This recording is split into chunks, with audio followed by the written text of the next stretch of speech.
मैं हूं पंकज और आज हम देखने जा रहे हैं कि अगर आपके पास कुछ लमसम अमाउंट है तो उससे मंथली इनकम आप कैसे जनरेट कर सकते हैं और लॉन्ग रन में आपको वो इनकम भी मिले और आपका अमाउंट भी बढ़ता रहे। तो ये किसी के लिए भी फ़ायदेमंद हो सकता है या ऐसे लोगों के लिए जो पैसा कहीं डाल के हर मंथ कुछ इनकम चाहते हैं, या फिर ऐसे लोगों के लिए जो रिटायर हो रहे हों और उनको एक लमसम अमाउंट मिला है, वो डिसाइड नहीं कर पा रहे हैं कि उसको कहाँ डालें ताकि मुझे कुछ इनकम मिल जाए। तो उसको कई जगह डाला जा सकता है, जैसे कि बैंक में या लिक्विड फंड में या इक्विटी में या किसी बॉन्ड में। मगर मैं आपको आज ये दिखाने जा रहा हूँ कि सबसे बेहतर आपके लिए कहाँ रहेगा और सबसे अच्छा इनकम आप कहाँ जनरेट कर सकते हैं बिना कैपिटल लूज़ किए हुए।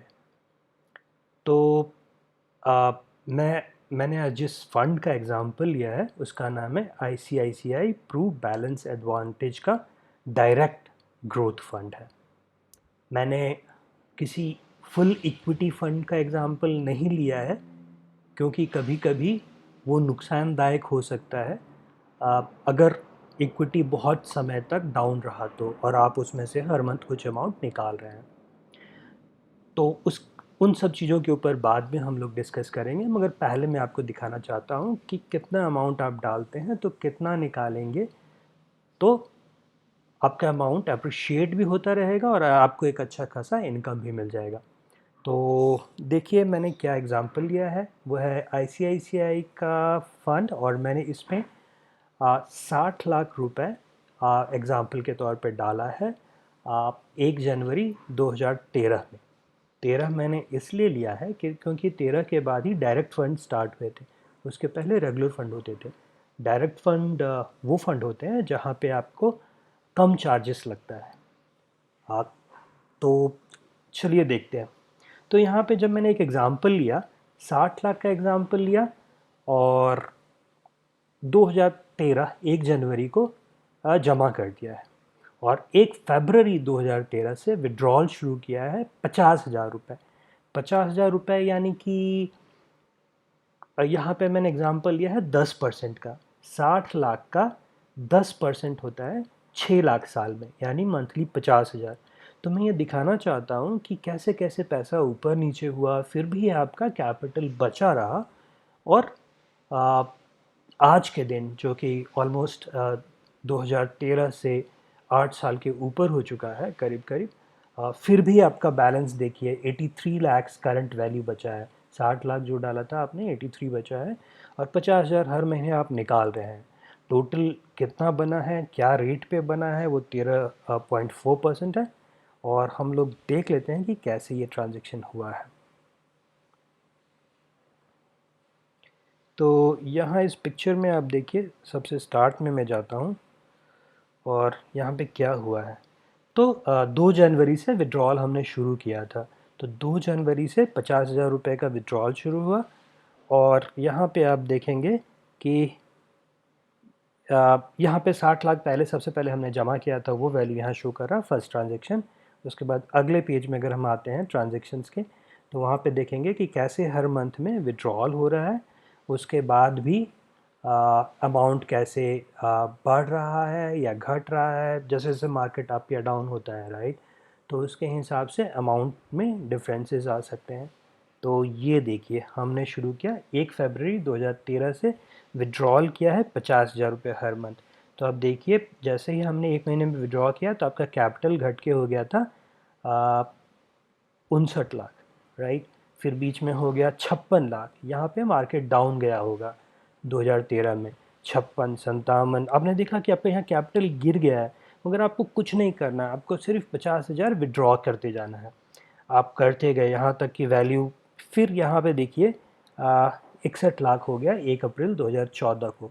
इसी तरह 65 लाख भी हो गया, 66 लाख भी हो गया। आपने कुछ नहीं किया, आपने कोई चेंज नहीं किया। Amount credited you can see here 50,000 हर महीने में होते रहे और आपका ये वैल्यू बढ़ते बढ़ते एक समय ऐसा आया 70, 71, 72। आप देखिए फिर घटा बीच में 67, मगर आपको इसके बारे में कुछ नहीं सोचना है क्योंकि ये बैलेंस एडवांटेज फंड है और फंड खुद ही डेब्ट और इक्विटी के बीच में बैलेंस करता है। मैं नेक्स्ट पेज में जाता हूँ जो करंट वाला है, उसमें भी आपको दिखाने की कोशिश करता हूँ कि वहाँ पे क्या हुआ है। तो यहाँ पे भी आते आते यहाँ देखिए करंट 3 मई को लास्ट इंस्टॉलमेंट आपको मिला है, उसके बाद भी आपका अमाउंट 81 लाख है, यानी 60 लाख से बढ़ गया है। आपने देखा कि शुरू में जब मार्केट डाउन हुआ था तो आपका फ़ंड का वैल्यू भी नीचे गया था, मगर आपको डरने की बात नहीं है क्योंकि ये फ़ंड ऑलमोस्ट लाइक 12-13% दे रहा है और आप 10% विड्रॉ कर रहे हैं। अगेन मैंने 10% का एग्जांपल इसलिए लिया है कि ये मान के चल रहा हूँ कि इकोनॉमी प्लस इन्फ्लेशन 12% के ऊपर रहेगा और मार्केट 12% रिटर्न देगा और आप 10% विड्रॉ कर रहे हैं। मगर अगर फिर भी आप सेफ़र ऑप्शन लेना चाहते हैं तो 8% चुन सकते हैं। 8% बहुत सेफ़ रहेगा और आपका इक्विटी भी बढ़ता रहेगा। तो हमने देखा कि कैसे कैसे हुआ। आप 10% एक बहुत अच्छा अमाउंट होता है, वो कम नहीं होता है। 10% ईयर ऑन ईयर आप विड्रॉ कर रहे हैं। कोई भी फ़ंड, कोई भी स्कीम, कोई भी पेंशन स्कीम इतना पैसा नहीं देती है। आपने देखा होगा कि एलआईसी के स्कीम आते हैं, 11 साल डालिए उसके बाद इतना निकालिए, मगर आप प्रॉपर कैलकुलेशन करके देखेंगे तो कोई भी स्कीम 6% से ज़्यादा नहीं देती है। कुछ अभी नए स्कीम आए हैं जो थोड़ा बहुत ज़्यादा देती है, मगर वो आपको मतलब अश्योर नहीं कर सकती। हियर आप क्या देख रहे हैं, आपके कंट्रोल में सब कुछ है। आपने एक बार एक फ़ंड में पैसा डाला लमसम, हर महीने का एक बार withdrawal plan, systematic withdrawal plan के तहत आपने कमांड फंड हाउस को दे दिया कि मुझे हर महीने 50,000 रुपये मिलने चाहिए। आपके अकाउंट में आ जाएंगे, फ़ंड ऊपर जा रहा है नीचे जा रहा है, आपको बॉदर नहीं करना है। अगर इससे भी आप सेफ़र ऑप्शन रखना चाहते हैं थोड़ा सिक्योर वे में, तो आप 40,000 ले सकते हैं। 40,000 होता है करीब करीब 8%। 60 लाख का 8% पर मंथ के हिसाब से बता रहा हूँ। तो 8% जब हम निकालते हैं तो आ, आपका पैसा और भी ज़्यादा हो जाएगा। तो हमने देखा कि कैसे एक फंड ने अच्छा खासा रिटर्न देते हुए 10% का हमको पिछले 8-9 साल से आ, मतलब दिया है। साथ ही साथ हमारा कैपिटल भी अप्रिशिएशन हुआ है। हम इसमें कई और कंडीशंस भी कर सकते हैं, हम लोग डिस्कस कर सकते हैं कि टैक्सेशन का क्या इम्प्लिकेशन होगा, long term capital and all this thing, मगर वो सब हम बाद में दे सकते हैं। इस वीडियो में अभी यहीं तक। Thank you.